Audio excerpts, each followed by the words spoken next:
But more importantly, I think, than anything else, it's about Palestine.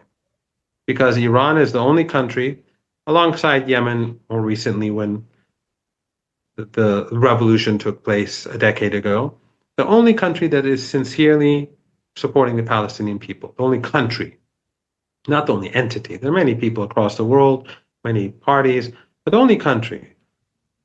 No country in our region is supporting Palestine. Do you think that it was a mistake not to develop a nuclear weapon? Because some people are saying that really you should have gone ahead and done it because look at North Korea, right? Personally, no, I don't. I'm not a. I know some of your viewers who will say he's crazy and naive. I believe the nuclear program is there also to say that, look, we have this capability. There's no doubt about that. It's a projection of power. It's like saying, well, don't threaten me, because if I wanted to, I could do something about it. That, I'm sure, is a part of it. But I don't believe in nuclear weapons for now for two reasons. One is that it's not immoral, it's an immoral weapon. During the Iran-Iraq War, leaders in Iran went to Imam Khomeini, this evil monster that the West, they portrayed him as this evil monster. And they went to him and said, look, they're using chemical weapons against us. And by the way, the Europeans and the Americans, while they were giving Saddam Hussein chemical weapons, military intelligence to use it, and political cover to get away with it, they were preventing Iran from even purchasing gas masks. Anyway, so people go to the leader and say, look, we want to produce chemical weapons to fight back. And he says, no. He says it's an immoral weapon and you can't do it. So there is a history here. When Iran says it's an immoral weapon, then they'll say, these mullahs, they're whatever. The more religious you are, the more apparently immoral you are, according to their narrative. But we have that. That's what happened. And those who were the immoral ones were the Westerners who were providing the chemical weapons and so on. So, and blocking us from protecting ourselves. So that's one issue. The second issue is that, look, if we produce nuclear weapons, then other countries will want to do that too. And a lot of these are family dictatorships. They are not really inherently stable, like Qatar, like the Emirates, like Bahrain. Right. These are not stable countries. Right now, they have a lot of wealth, and for a while, right now things look great. But who knows what will happen tomorrow? Or in Central Asia, or in the Caucasus. We have many neighbors. We have 15 neighbors. So, the United States has, what, 3? I'm not quite sure. I mean, Russia and Canada and... well, really, Mexico. Just Canada and Mexico. Yeah, okay, well. But Iran has 15 different neighbors. So nuclear weapons is not good news for the neighborhood.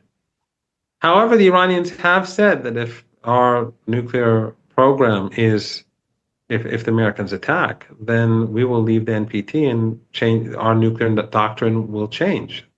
And so what that means, we'll have to see. But under those circumstances, I would accept. And by the way, if that happens, the Iranians will develop a nuclear weapon, and there's nothing the Americans can do about it, because they have the technology, they have the intellectual capability, and the foundations. Because Iran produces many things at home because of the sanctions. Sort of like what is happening now in Russia. Russia is beginning to industrialize because of all the sanctions. That process began in Iran earlier than in Russia. In fact, the Russians, when they began to get sanctioned, they would come to Iran so that they could learn what Iran learned over 20 years in a much shorter period of time. So if Iran left the NPT, they could hide somewhere, no one would ever find out. They developed their weapons, it'd be over. They're making it a lot easier for you. There's no way that the Americans can stop it. But the issue, Russell, is not the nuclear program. The issue is not human rights. The issue is not terrorism. they would use anything as an excuse, global warming, anything to hammer Iran. But it's about Iran's independence, but more importantly, I think, than anything else, it's about Palestine. Because Iran is the only country, alongside Yemen more recently when the revolution took place a decade ago, the only country that is sincerely supporting the Palestinian people, the only country, not the only entity. There are many people across the world, many parties, but the only country. No country in our region is supporting Palestine. Qatar is home to CENTCOM, Al Jazeera's. It does what it does with U.S. permission. If the United States tells Qatar tomorrow to shut it down, they'll shut it down.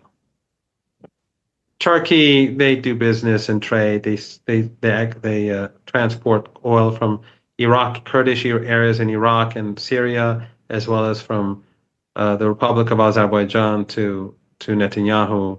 They do trade. They have relations. They have airplane flights, or they had until the situation.